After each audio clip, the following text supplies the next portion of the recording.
So for a lot of people on my channel, they're not aware that years ago I started writing about these same ideas, but and then at one because I wasn't confident in the way that my voice sounded on audio. It was so weird. So I wrote. I mean, I've written a lot for years, and it started with gematria. Well, not even really gematria. It started with just trying to figure out what the source of language was and what language meant, and who created these letters and the way that these different cultures speak, and what did that have to do with, God coming down and confusing language. And I used to really get deep into etymology. So whenever I bring up etymology things, I always feel like, well, I think everyone should already have known some of this stuff about etymology. But then I'm like, oh, here's some simple things I can clue people into about really what's going on here. And I've talked about the mirror before. And I've talked about, everything's opposite land. Yeah, I'll give you, white is black and black is white. It absolutely is. I used to have a dictionary from it was prior to the Leipzig Convention, and I think it was the 1940s. I'm not sure, but I know there's a specific date that if you get a dictionary from prior to, it will have different definitions because they changed a bunch of definitions, and it's really interesting. And one day it was very funny. I was out. Somebody was playing. What game were they playing?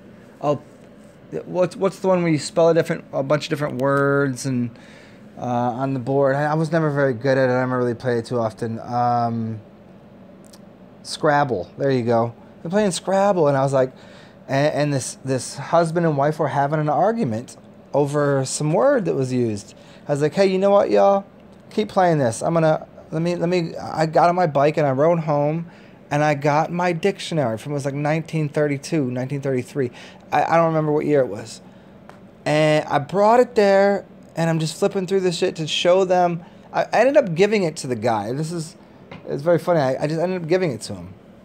And that was there's a whole interesting story that happened after that too, which had to do with the bartender and trying to buy the book. And yeah, that's a real funny one. That's a different time, different place. But what I'm getting at here is this, the changing of language and the altering of not just like making new words, but completely turning something around in the opposite direction. So when someone says black, the word they mean is bleach. And see, when I first read these statements, I was like, that doesn't make any sense. But then I got to realize that every letter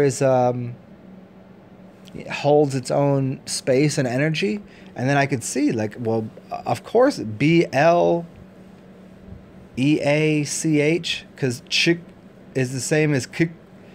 Yeah, black. Right? You have the A is the same as EA, doesn't even matter. It's the same word. So of course bleach means black. And then I was like looking into white.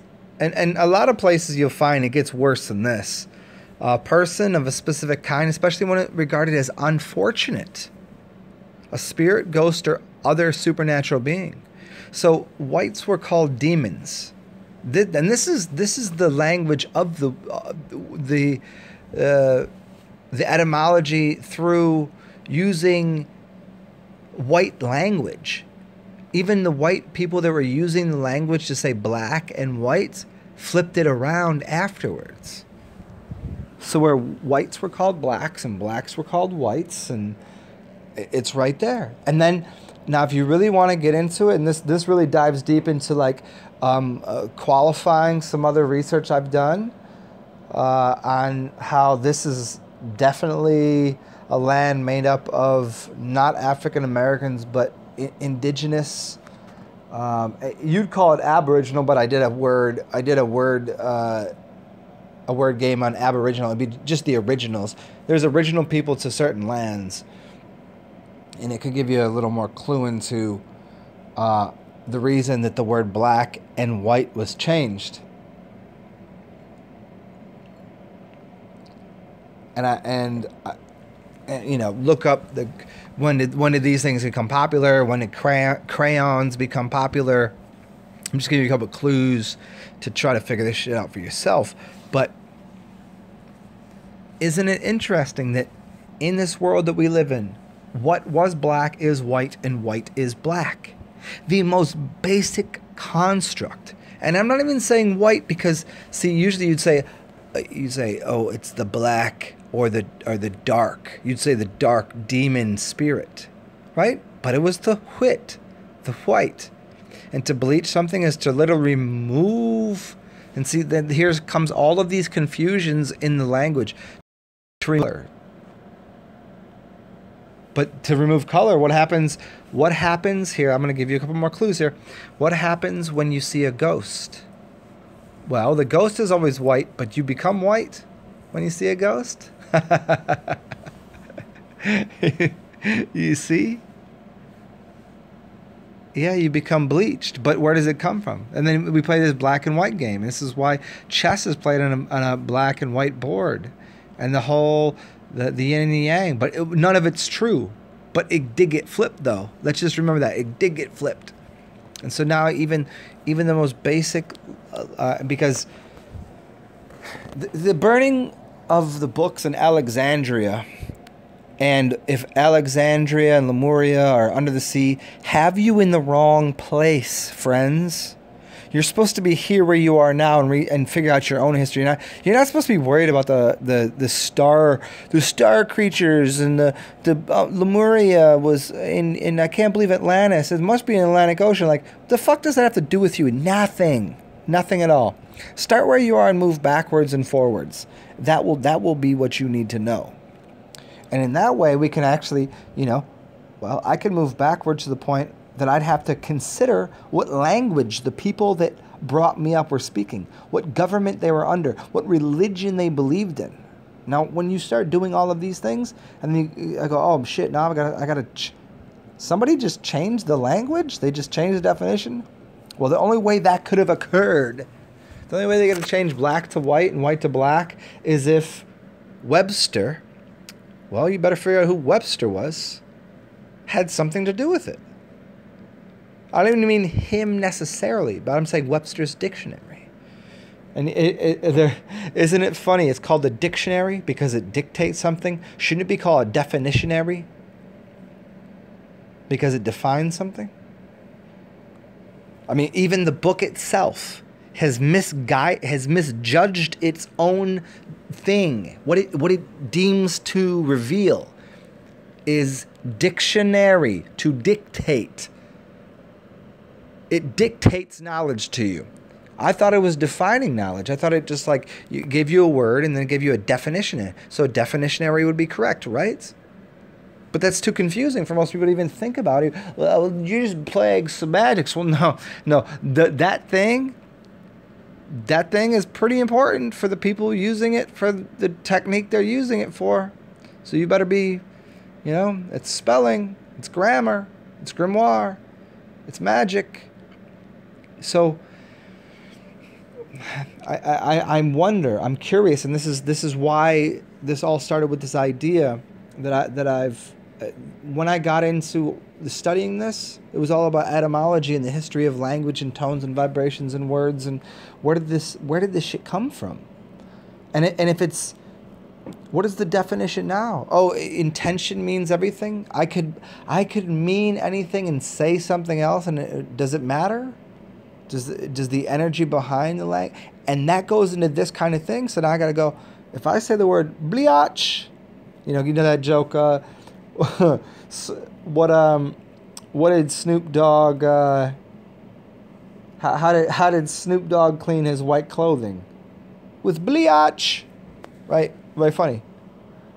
I gotta reframe what I know about the term white. What I know about the term black.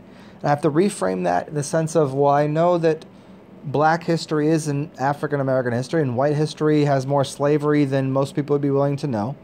Then I'd have to, well, because obviously slaves come from the word Slavic, And so we look at the Slavic regions, and then we get into the, you know, there's way too much history to like dive into, because you're going to have to be, then you're going to have to deal with the idea that how many books that are nonfiction are actually fiction, how many fiction books were written by Masonic authors. I mean, there's way too much to deal with here, but you can go with your kind of, let's just see, how does this language work? What does this feel like? What's this sound like? And so we're left here with the world. If we just flip it right around through the mirror, and see the word mirror. Let me get right to it. I'm gonna dig right into this. The word mirror is the word more. It's called amorica, mirica, a miracle, a mirror clue, a clue to the mirror. A mirror, ika, a mirror, amor. Amor is a wet land. Amor is also has something to do with the well, now I'd have to say it would be the reddish hued, brown hued peoples, not the bleached people and not the white people either. It's very funny. I've never considered myself white ever, never, not once, and I never even bonded with these people, like whatever they are. I don't know. I don't know what a white person looks like. Or, the skin tone, very white, Caucasian. And it's not even that I don't, then we get into the Caucasus Mountains and the Asians. Like, well, then I define myself sort of as an Asian and sort of more like, like a Moor. But, so here we go with all of this, trying to get into where the word Moor comes from. And I did a really long video on this a long time ago. I never released it, though. Because I just thought, like, man, I got 200 subscribers. They don't want to hear about something that has like this. I'll find it and upload it soon. Basically, it just has to do with the word more and mirror and mur, and how all of that works into the way language, like even the word Mister comes from more. Yeah, and even the word more, if you flip it around, is called room. And a room is where you deal with laws, and laws have to do with Black Laws book, and corners is where you go when the lights go off. There's a lot here, and this is where I started. All of the things that I talk about is that I studied language so heavily. I really got into trying to figure out what's going on with the way that people speak. And most people have no type, and they've been taught. They've been taught not to. The word taught means to tighten a knot. They've been knotted into. You go to school, you're taught. Pull tight. That's why you wear a knot on your neck. It's a noose. A tie is a noose, is a knot, is a knot. Is taught. And when you go to school and you wear your mortarboard and all that, see, we can play all that game. I've gone through that game, but I see how it all works. So I'm just trying to decode and unveil some of these opposites. And it's not even opposites because they're not opposing. It's just that they gave you a system of oppositions, but the opposition never actually existed because there was different colored. And colored is the wrong word because, I mean, is that even right? I mean, white and black don't exist. You've never seen a white person. You've never seen a black person. You see a person of persuasion of hue. It means like the hue of something, the human of something, and how connectedly they are and how related they are to the sun and the earth and the plants and the planet. And the plane, all whatever you want to call it, because those things will bring you directly to source code, pulling off all of the man-made ideas. And I'm going to go down a long tangent, but just remember, the language is wrought, wrought with confusion. You got white, you got wrought, you got weight. Well, you got weight. Oh, look at that! I could even throw this right into you. The number 8, the word wait, to like stop and wait for something, or to put pounds on. Looks more white to me. But apparently, if you get black, you're going to have to wait. You have to wait in line and do all this shit. See? You did this. Oh, it's a really long story, and I don't know that anyone will ever figure it all out, but hopefully you get pretty close. And close enough to at least, you know, absorb the information and the codes and the what's going on here. So you're welcome. I'll talk to you all soon.